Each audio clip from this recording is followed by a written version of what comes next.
ಚಿತ್ರದುರ್ಗ ತಾಲೂಕಿನ ತುರುವನೂರು ಹೋಬಳಿಯ ಬೊಮ್ಮಕ್ಕನಹಳ್ಳಿ ಗ್ರಾಮದ ಪ್ರಪ್ರಥಮ ಬಾರಿಗೆ ಪಟ್ಪಲ್ ವಂಶಸ್ಥರಿಂದ ಗುಡಿಕಟ್ಟಿನ ಸಿದ್ದಲಿಂಗೇಶ್ವರ ಸ್ವಾಮಿಯ ಗುಗ್ಗರಿ ಹಬ್ಬವನ್ನು ಸಾವಿರಾರು ಭಕ್ತಾದಿಗಳಿಂದ ಸಮ್ಮುಖದಲ್ಲಿ ಸಡಗರ ಸಂಭ್ರಮದಿಂದ ಆಚರಿಸಿದರು.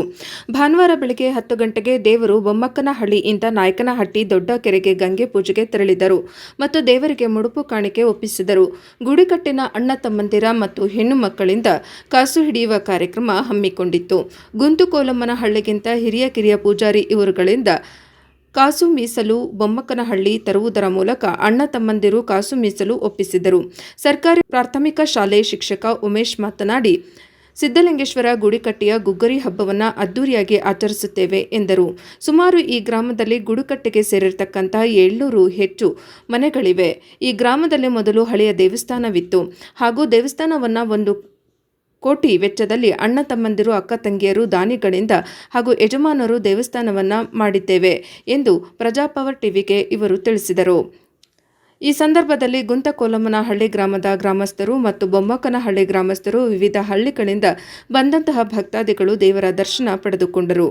ವರದಿ ಹರೀಶ್ ನಾಯಕನಹಟ್ಟಿ, ಪ್ರಜಾಪವರ್ ಟಿವಿ.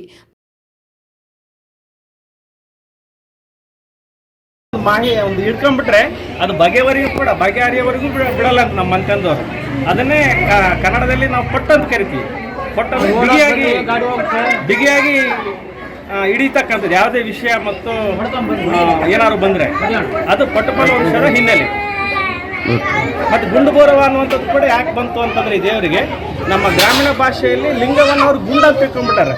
ನಮ್ಮ ಮೂರ್ತಿ ಇರ್ತಕ್ಕಂಥದ್ದು ಗುಂಡು ಶೇಪ್ನಲ್ಲಿದೆ, ಹಂಗಾಗಿ ಗುಂಡು ಬೋರುವ ಅಂತೇಳಿ ಬಂತು. ಗುಡಿಕಟ್ಟೆಯ ಮನೆ ದೇವರು ಇದು ಸಿದ್ದಲಿಂಗೇಶ್ವರ ಸ್ವಾಮಿ ಅಂತ. ಗುಂಡು ಬರುವ ಅಂತಲೂ ಕೂಡ ಈ ದೇವರನ್ನ ಕರೀತೇವೆ.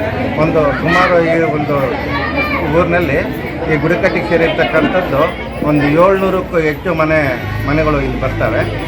ಹಾಗಾಗಿ ಇದು ನೂತನವಾಗಿ ಜೀರ್ಣೋದ್ಧಾರ ಆಗಿರ್ತಕ್ಕಂಥ ಒಂದು ದೇವಸ್ಥಾನ. ಮೊದಲು ಹಳೆಯ ದೇವಸ್ಥಾನ ಇತ್ತು. ಎಲ್ಲ ಅಣ್ಣ ತಮ್ಮಂದರು, ಅಕ್ಕ ತಂಗಿಯರು ಮತ್ತು ಗ್ರಾಮಸ್ಥರು ಮತ್ತು ಹಿರಿಯರು ಮತ್ತು ಕಿರಿಯ ಯಜಮಾನರು ಇವರೆಲ್ಲರೂ ಸೇರ್ಕೊಂಡು ಈ ಒಂದು ದೇವಸ್ಥಾನವನ್ನು ಜೀರ್ಣೋದ್ಧಾರವನ್ನು ಮಾಡಿದ್ದೀವಿ. ಈ ದಿನ ಗುಗ್ಗರಿ ಹಬ್ಬ, ಕಾಳು ಹಬ್ಬ ಅಂತಲೂ ಕೂಡ ಕರಿತೇವೆ. ಇದನ್ನು ಭಾಳ ಅದ್ಧೂರಿಯಾಗಿ ನಾವೆಲ್ಲರೂ ಕೂಡ ಸೇರ್ಕೊಂಡು ಆಚರಣೆಯನ್ನು ಮಾಡ್ತಾಯಿದ್ದೇವೆ. ಉಮೇಶ್ BT ಅಂತ, ಇಲ್ಲಿ ಒಬ್ಬ ಪ್ರಾಥಮಿಕ ಶಾಲಾ ಶಿಕ್ಷಕ. ವಿಶೇಷವಾಗಿ ನಾಯಕನಹಟ್ಟಿ ದೊಡ್ಡ ಕೆರೆ ಗಂಗಾ ಪೂಜೆಗೆ ಹೋಗಿದ್ವಿ. ವಿಶೇಷವಾಗಿ 1 ಕೋಟಿ ವೆಚ್ಚದಲ್ಲಿ ನೂತನವಾಗಿ ನಿರ್ಮಾಣ ಆಗಿದೆ. ಎಲ್ಲ ದಾನಿಗಳಿಂದನೇ ಇದನ್ನು ನಿರ್ಮಾಣ ಮಾಡಿದ್ದೇವೆ. ಅಣ್ಣ ತಮ್ಮಂದ್ರು ದಾನಿಗಳಿಂದ ಎಲ್ಲ ನಮ್ಮ ಉದ್ಭವ ಮೂರ್ತಿ ಇಲ್ಲಿರ್ತಕ್ಕಂಥದ್ದು. ಅದು ಹಿನ್ನೆಲೆ ಏನು ಹೇಳ್ತಾರೆ ನಮ್ಮ ಪೂರ್ವಿಕರೆಲ್ಲ, ಅಲ್ಲಿ ನಮ್ಮ ಮನೆತನದ ಹೆಣ್ಮಗಳೊಬ್ಳು ನೀರು ಹಾಲು ಕಾಸಲಿಕ್ಕೆ ಒಂದು ಒಲೆಗುಂಡು ಇಡ್ತಾಳೆ. ಈ ನಮ್ಮ ಉದ್ಭವ ಮೂರ್ತಿ ಅಂತ ಗೊತ್ತಿಲ್ಲ ನಿಮಗೆ. ಅದರ ಜೊತೆಗೆ 2 ಒಲೆಗುಂಡಿಟ್ಟು ಹಾಲು ಕಾಸಬೇಕಾದ್ರೆ ಹಾಲೇ ರಕ್ತ ಆಗಿಬಿಟ್ಟಿತ್ತಂತೆ. ಅವಾಗ ಗೊತ್ತಾಯಿತು ಇದು ಸಾಧಾರಣ ಕಲ್ಲಲ್ಲ, ಇದೊಂದು ಉದ್ಭವ ಲಿಂಗ ಅಂತ. ಅವತ್ತಿನಿಂದ ಇವತ್ತಿನವರೆಗೂ ಕೂಡ ಅದನ್ನು ನಮ್ಮ ಹೆಣ್ಮಕ್ಳು, ನಮ್ಮ ಮಂತ್ರದ ಹೆಣ್ಮಕ್ಳು ಹೆಚ್ಚಿನ ಸಂಖ್ಯೆಯಲ್ಲಿ ಈ ದೇವರಿಗೆ ಭಕ್ತಿಯನ್ನು ಸಮರ್ಪಣೆ ಮಾಡ್ತಾರೆ. ಜೊತೆಗೆ ಈ ಬೋರೈ ದೇವರು ಅನ್ನುವಂಥದ್ದು, ನಾವು ಭೈರವನ ಆರಾಧಕರು. ಭೈರವ ಅನ್ನುವಂಥದ್ದು ನಮ್ಮ ಗ್ರಾಮೀಣ ಭಾಷೆಯಲ್ಲಿ ಅಪಭ್ರಂಶವಾಗಿ ಇವತ್ತು ಬೋರಯ್ಯ, ಬೈಯಮ್ಮ, ಬೈಯಣ್ಣ ಈ ರೀತಿಯಾಗಿದೆ.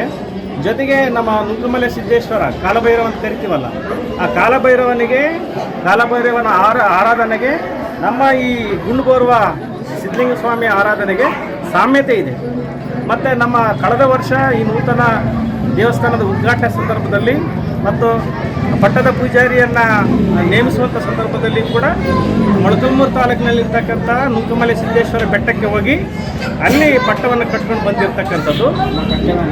ಅದು ನಮ್ಮ ಕಟ್ಟೆಮನೆ ಕೂಡ.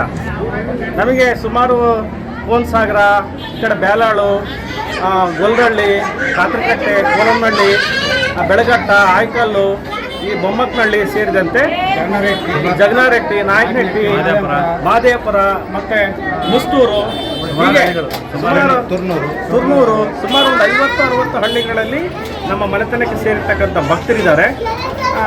ಆ ಭಕ್ತರ ಸಂಖ್ಯೆ ದಿನ ದಿನ ಹೆಚ್ಚಾಗ್ತಾ ಇದೆ. ಚಿತ್ರದುರ್ಗ ಜಿಲ್ಲೆ ಒಂದೇ ಅಲ್ಲ, ಬಳ್ಳಾರಿ ಮತ್ತು ವಿಜಯನಗರ ಜಿಲ್ಲೆ 3 ಜಿಲ್ಲೆಗಳಲ್ಲಿ ಕೂಡ ನಮ್ಮ ಈ ದೇವಸ್ಥಾನಕ್ಕೆ ಭಕ್ತರಿದ್ದಾರೆ.